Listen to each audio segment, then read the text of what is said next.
Hi friends, MD ಇನ್ ಕನ್ನಡ ಇನ್ಫೋಗೆ ಸ್ವಾಗತ. ಇವತ್ತಿನ recipe ಬಂದು ಚಿಕನ್ ಫ್ರೈ. ಇದಕ್ಕೆ ಬೇಕಾಗಿರೋ ಇಂಗ್ರೀಡಿಯೆಂಟ್ಸ್ ಬಂದು ನೋಡೋಣ ಬನ್ನಿ. ಮೊದಲನೇದಾಗಿ ಎಣ್ಣೆ, ಶುಂಠಿ ಬೆಳ್ಳುಳ್ಳಿ ಪೇಸ್ಟ್, ಮೀಡಿಯಂ ಸೈಜ್ ಈರುಳ್ಳಿ ತಗೊಂಡು 2-3 ಹಚ್ಚಿಟ್ಕೊಂಡಿದ್ದೀನಿ.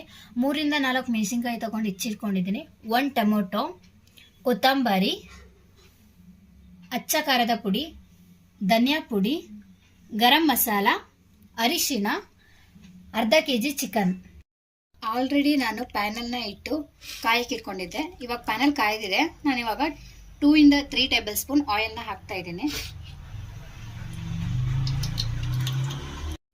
ನೆಕ್ಸ್ಟ್ ಇವಾಗ ನಾನು ಇದಕ್ಕೆ ಈರುಳ್ಳಿನ ಹಾಕ್ತಿದ್ದೀನಿ.